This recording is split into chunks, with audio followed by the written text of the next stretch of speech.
This is a CBS 4 News special report. Governor Ron DeSantis now holding a news conference in Jacksonville. Let's listen in. I'm here for another announcement as we move into phase one of Florida's recovery. And I'm really excited to be here with our Adjutant General, Jim Eifert. The National Guard for Florida has done an absolutely fantastic job. If you look at all the innovations in testing that we've done, whether it's the drive-through sites, whether it's these new walk-up sites in underprivileged areas, whether it's the strike teams that they're doing to test residents and staff at long-term care facilities, they have done an extraordinary job. They've been a force multiplier for the state of Florida.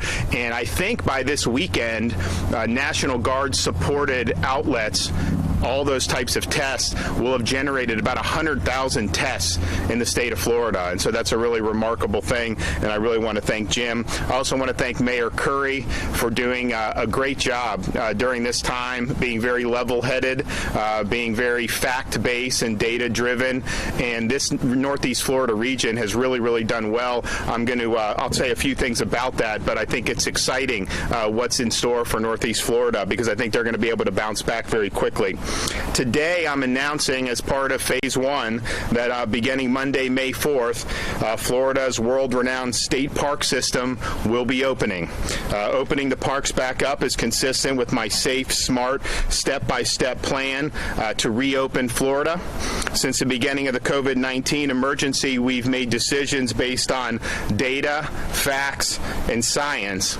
And I think we've seen enough about COVID-19 to make, and I think the science backs it up, that outdoor transmission is less likely than transmission in enclosed environments.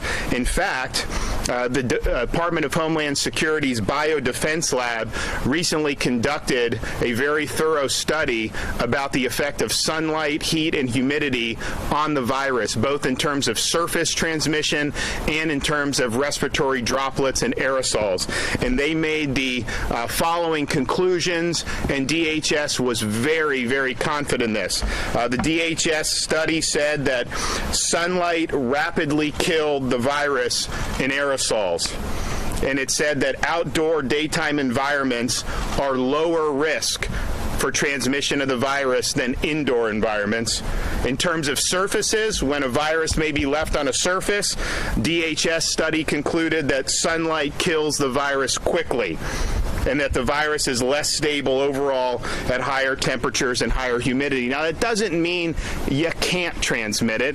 Obviously, if you pack in 1,000 people and they're right next to each other and they cough on each other, that's going to be risky. But when you're talking about open spaces with appropriate social distancing, that is a very low-risk environment, but it's also high reward for the people of Florida, because people can go out, they can get sunlight, they can get fresh air. It's good for peace of mind. When they're exercising, that's a good thing. We have a virus that, if you're under 50 and you don't have health conditions, fortunately is extremely low risk.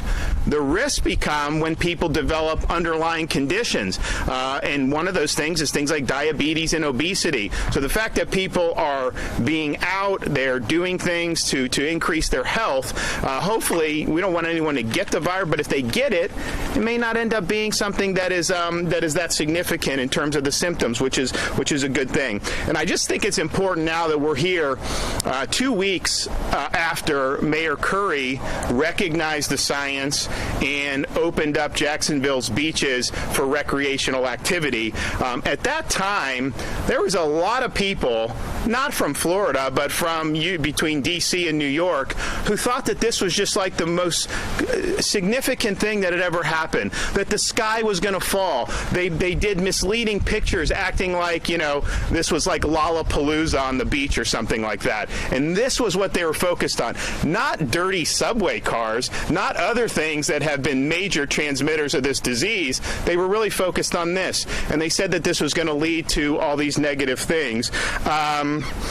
And people here were mocked. And I want to thank the local media here in Northeast Florida for fighting back against false narratives and actually putting the facts out, actually showing that people were behaving responsibly, and that the mayor and then his compatriots on the beaches, those mayors, were doing a good job. And so what we've seen since then is, has there been some type of major outbreak? No. In fact, cases have declined. They weren't that high to begin with, but 2 weeks ago, the county reported 29 new cases. Now, out of a county of 1 million people, that is extremely low. That's like lunchtime in Queens on any given day in terms of what they're seeing in other parts of the country. So that wasn't a lot. But I think it's important. Look at the last 10 days. People were said this was such a big deal that the sky was going to fall because people were walking their dog on the beach. Okay, let's go back. April 21st, total new confirmed cases, 11 in Duval County. April 22nd, 19. 23rd, 18, 24, 17, 25, 24. Now, those dates probably would not have shown anything from the beaches, because if you were to get it, then you develop symptoms. But then let's look at this, the 26. 100 out of 1 million people in Duval County, 4 new cases on April 26th. 27th, 10 new cases. 28th, 6 new cases. 29, 8 new cases. Yesterday was 17, but that was a big test dump. So the percent positive yesterday, 1.8% of the tests came back positive. There's parts of the country where they're at 30, 40% of everyone tested comes back positive. You also look at the hospital space in Duval County. The whole reason we went on mitigation was because people were concerned that the hospitals could get overwhelmed. It would lead to excessive deaths. It would lead to people not getting the care that they needed, not just for COVID, but for other things. Well, as we sit here today, 42% of the hospital beds in Duval County sit empty. There is no overflowing of hospitals. There has not been an overwhelming of hospitals here in Duval County, or really anywhere else for that matter. I mean, in fact, we had Memorial Healthcare down in Broward County, which has had a lot more cases than here. They've actually collapsed one of their ICU wings because there just wasn't enough patients going into the ICU. So that's a good thing. You also look at the overall percentage of tests that come back positive in Duval, and I think you're now under 4%. I think you're actually under 4. And that includes at the beginning when really only the sickest people were getting tested. So that percent positive, it's so low. It's hard to get a downward trend from there because it's so low. So that's a good thing. That's good news. We have the test center here at Jacksonville. And this is Governor Ron DeSantis, the live news conference out of Jacksonville with the latest update on COVID-19. We'll hear much more on what the governor had to say on CBS 4 News at noon.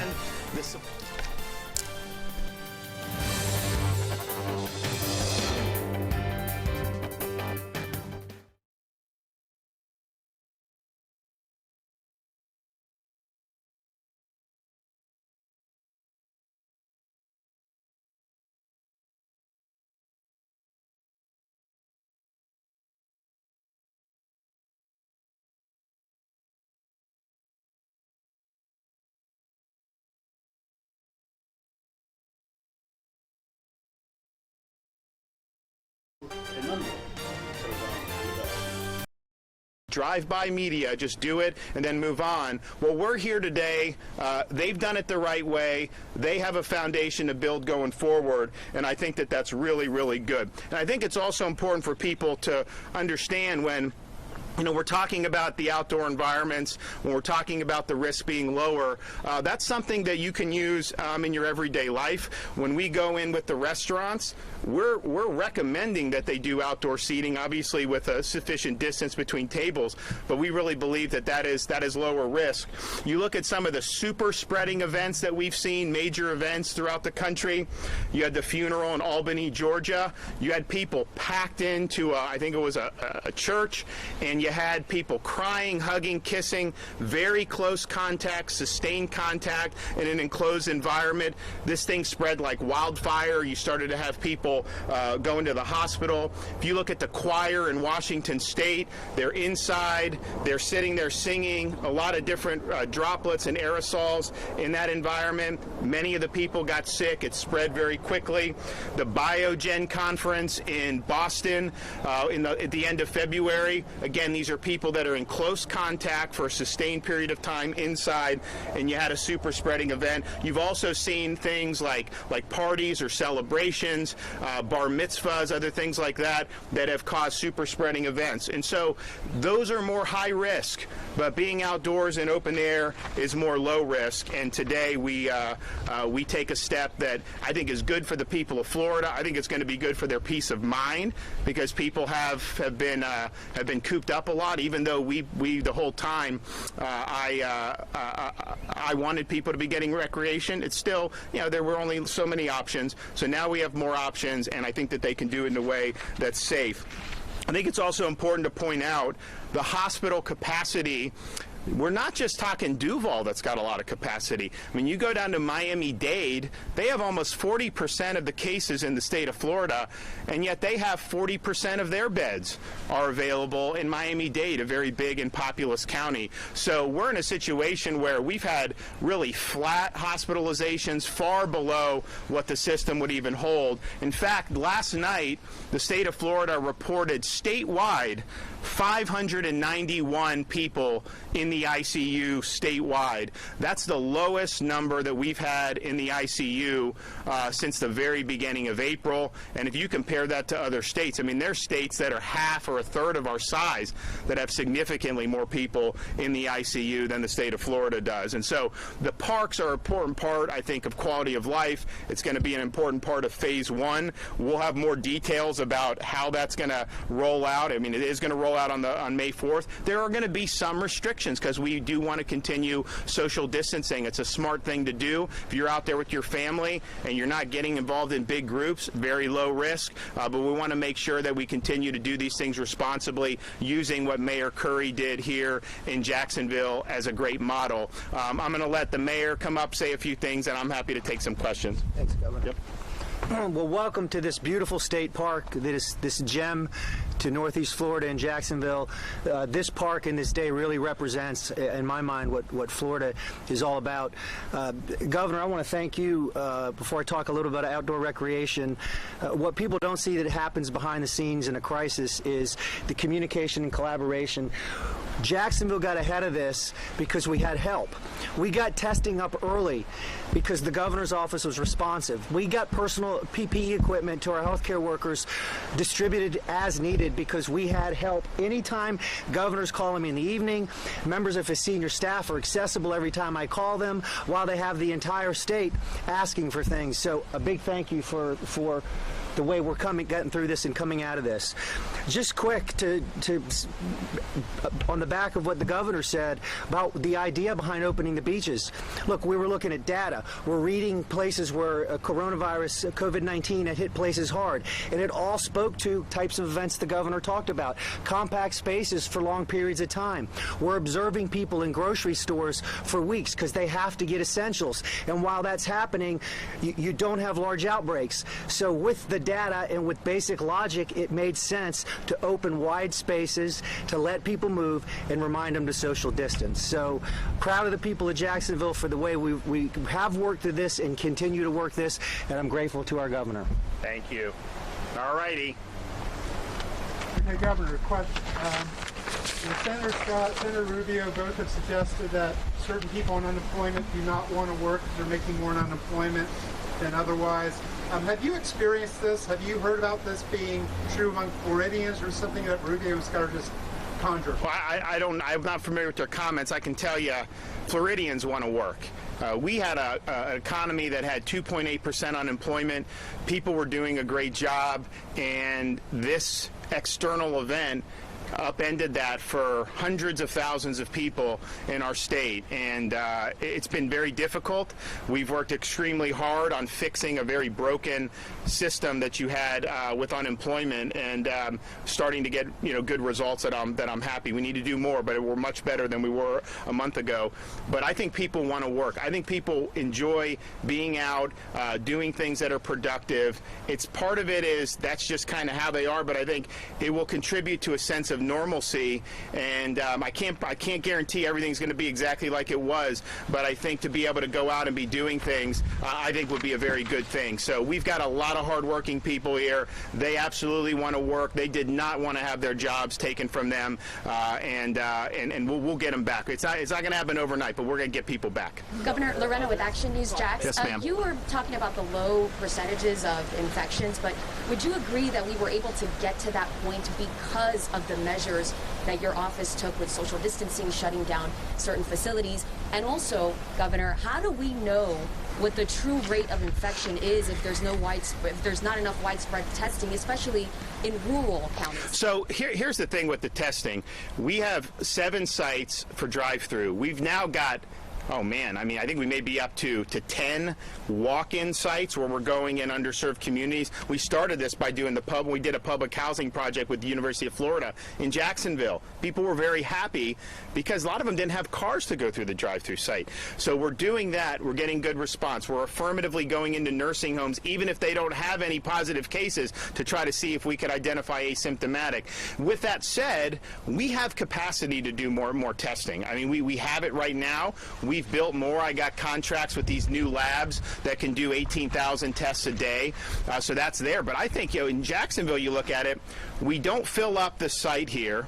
There's never a demand outstripping supply, and you think, okay, well, maybe people just aren't willing to go get tested. The problem with that is when you have a positivity rate that's so low, the easiest inference is that this thing just hasn't transferred in this area the way it's done in places like New York or New Jersey. But what we really will help us determine this, and we're supposed to finally get them in today, are the antibody tests. So we're going to do seroprevalence analysis in different parts of the state. What the antibody tests tell you is, do you have antibodies for the virus? And if you do, then that means that you had the virus.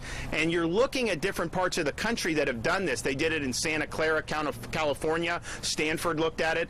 They believe that between 50 and 80 times more people in that county have the antibodies than have actually tested positive. LA County did something similar. They didn't think it was quite that high, but it was certainly exponentially greater than who had tested positive. University of Miami did it in Miami-Dade. At the time, I think there was 10,000 cases.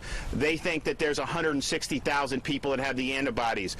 So we're going to do that here in other parts of Florida. We're going to get hundreds of thousands of these tests in, but that will give us an indication of how widespread this thing was. And I think we all understand at this point, this thing was here earlier than we thought.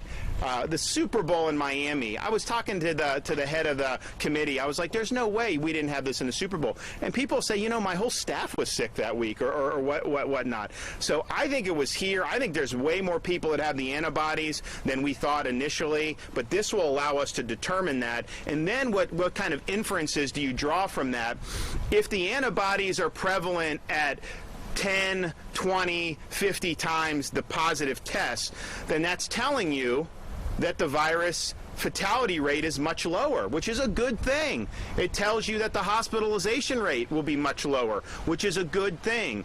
You probably have the majority of people that have acquired this thing had symptoms either so mild that they never even thought about getting medical attention, or perhaps no symptoms at all. So we're getting more and more data on this. Now that Florida is doing this, we're going to do it. You also having antibodies is just good to know. I mean, if we're at a nursing home and half the staff have antibodies, well, that's lower risk then for the residents, because those are people that are going to have some form of immunity from the virus. So I think the antibodies testing is going to be very important in terms of how we go forward and just really understanding the risk. But I do think it's pretty clear, and I've been very critical of a lot of the doom and gloom projections of saying this or that, but if you're under 50 with no significant health issues, the data is overwhelming that you are incredibly low risk. And fortunately, young kids are at the lowest risk of any other portion of our society. I mean, I have a 3-year-old, a 2-year-old, and a newborn, and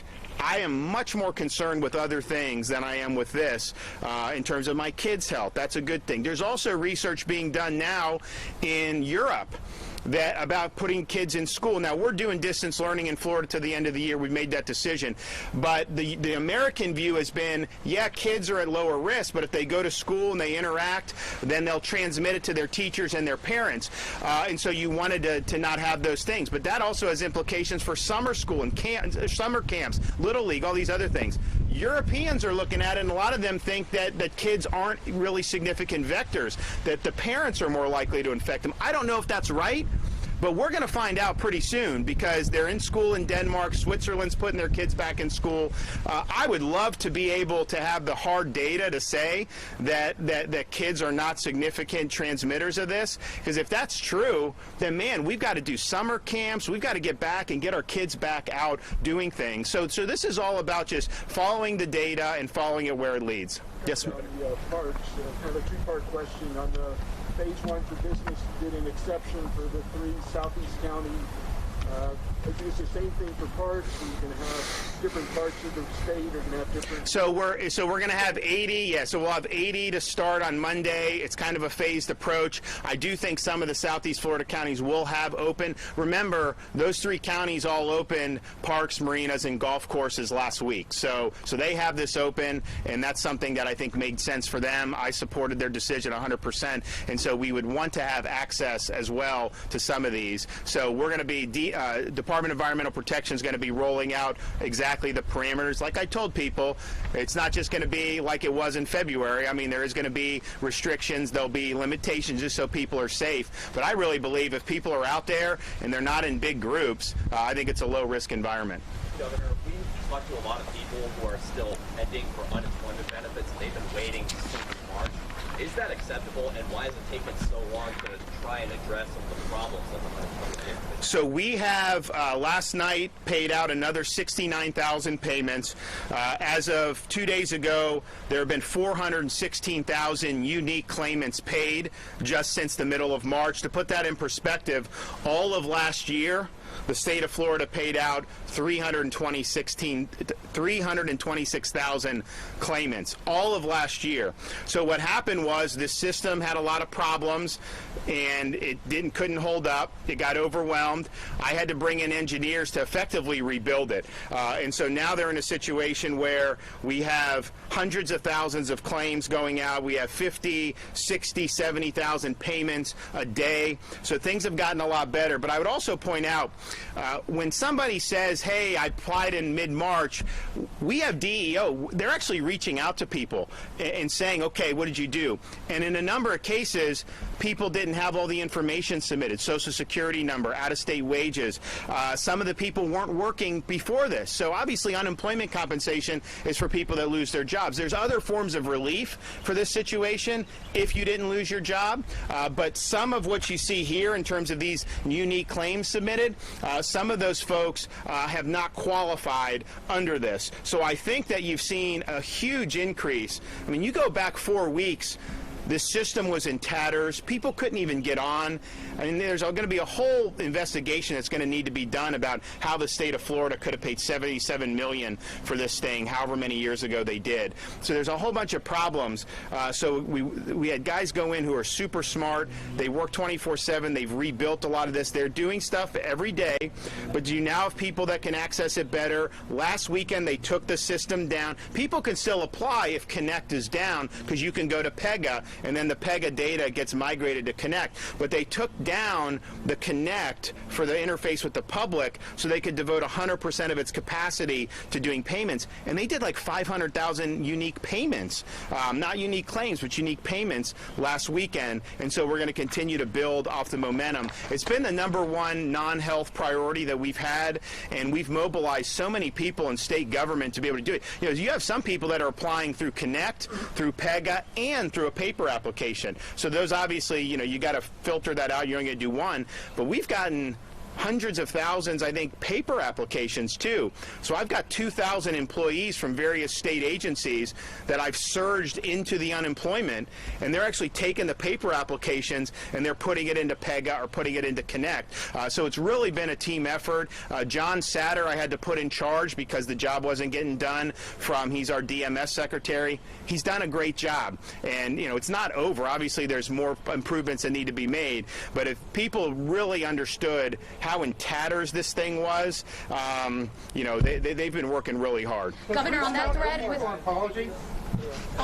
Governor, 40% of Floridians who've applied for unemployment appear to not be ineligible. That's according to the DEO. Is it possible that they were mislabeled? So say it again. 40% of Floridians who've applied for unemployment were found to be ineligible. Right. Is it possible that they were mislabeled? So what I would tell you is under normal circumstances, like non-crisis situations, so if you go back last year, 2019, what DEO will tell you is a majority of people that apply are not eligible. Now, I think a majority applying now are eligible because these are people that just lost their jobs. So I think the percentage of ineligible is probably lower now than it is normally during the year. But that is how they've done it, that it is the average person that applies historically is not eligible. And that's just kind of based on, what the rules and requirements are. And also understand, under normal circumstances, someone lost their job, say, the third week of March. They'd have to go look for new jobs. They'd have to submit applications before they could even apply for unemployment. I waived all that. I've waived everything I could waive, the payments. And so a lot of this was architectural, about engineering the system to actually be able to handle this volume of claims and get the money out. But some of it, too, was we had to clear bureaucratic hurdles. And it's a very complicated web of rules and regulations, and that all goes into a computer program.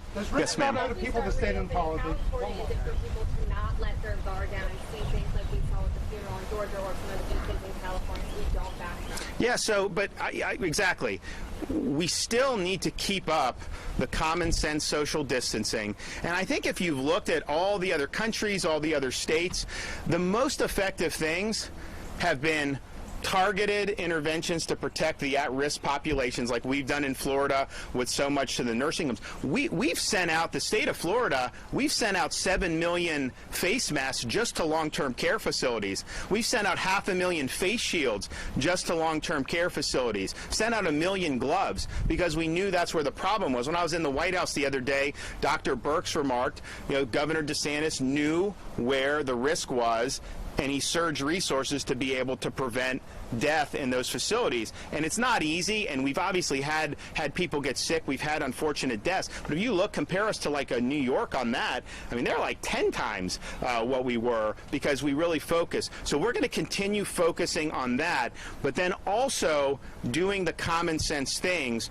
like don't have large groups, particularly in an indoor environment. That is going to be more risky, and people understand that. And I think that if you treat people with respect, and if you level with them, they respond. What you're seeing in some of these other states, I think, is vindictive, and I think that's why people are rebelling. In Florida, I think people have understood, we've got a job to do, but if it's not risky to go to a park, you should be able to go to a park.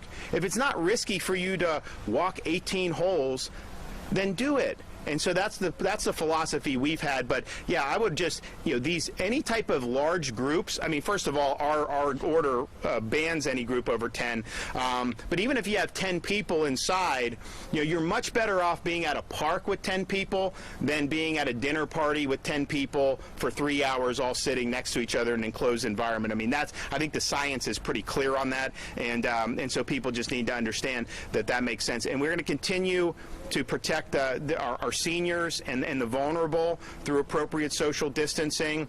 I'll tell you, when this all started, we knew that the seniors were more at risk, and it's amazing how great Florida seniors responded. Obviously, we had to do stuff for these long-term care facilities, but you look at some of these communities, they didn't need to be ordered. They did this immediately, like the Villages, some of these other places. They immediately stopped the high-risk activities. They kept activities that were low risk, and the result results have been really, really good. So I think the seniors in Florida have responded beautifully, and it's been good to see. So we're going to continue doing those things, but I think those common sense things have been proven to be the most effective. Saying that someone can't plant a seed in their front yard, that has nothing to do with public health, and that's really just about social control. All right, I'm going to take off. Thanks, guys.